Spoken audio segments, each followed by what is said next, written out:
جیسے ہی جاویار کو معلوم ہوتا ہے کہ اینی کی شادی ایک بوڑھے آدمی سے طے ہو گئی ہے، وہ غصے سے آگ بگولا ہو جاتا ہے۔ وہ خود کو روک نہیں پاتا اور اینی کو باتوں اور تانوں سے نشانہ بنانا شروع کر دیتا ہے۔ آفس میں ایک دن اینی جاویار کے لیے کھانا لے کر آتی ہے۔ جاویار سرد اور سخت لہجے میں اس سے کہتا ہے، اینی، لیلا نے جس کھانے کا آرڈر دیا ہے وہ یاد رکھنا۔ لیلا کو بالکل بھی مایوس نہیں کرنا۔ اگر وہ ناراض ہو گئی نا تو تمہاری خیر نہیں۔ کھانا بہت اچھا بنانا، کیونکہ اس پارٹی میں ہماری یونیورسٹی کے سارے دوست ہوں گے۔ اینی تلخ مسکراہٹ کے ساتھ جواب دیتی ہے۔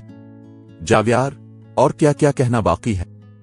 اس ڈرامے میں سب کچھ تو تم پہلے ہی سمجھا چکے ہو۔ اگر کوئی اور لیکچر دینا ہے تو وہ بھی دے دو۔ یہ سن کر جاویار غصے میں اینی کا ہاتھ پکڑ کر اسے اپنی طرف کھینچ لیتا ہے اور سخت آواز میں کہتا ہے، اس داستان میں وہ لمحہ بھی آئے گا جس کا تمہیں اندازہ نہیں ہے۔ کچھ دن بعد پارٹی ہوتی ہے۔ جاویار اور اینی کے تمام دوست اس پارٹی میں موجود ہوتے ہیں۔ جیسے ہی جاویار اینی کو دیکھتا ہے، وہ سب کے سامنے اسے باتیں سنانا شروع کر دیتا ہے۔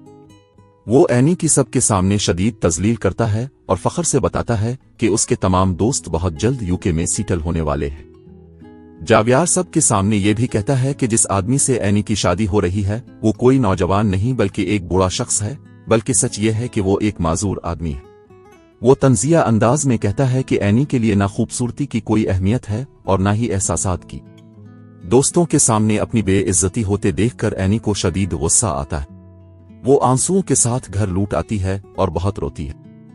گھر پہنچ کر عادل جاویار کی سخت کلاس لیتا ہے۔ وہ جاویار سے کہتا ہے، تم نے اینی کے ساتھ بالکل بھی اچھا سلوک نہیں کیا۔ سچ یہ ہے کہ اینی بھی تم سے محبت کرتی ہے، لیکن تمہارے تانے اور تمہاری تلخ باتیں اسے یہ کہنے پر مجبور کر دیتی ہیں کہ وہ تم سے نفرت کرتی ہے اور تم سے دور بھاگتی ہے۔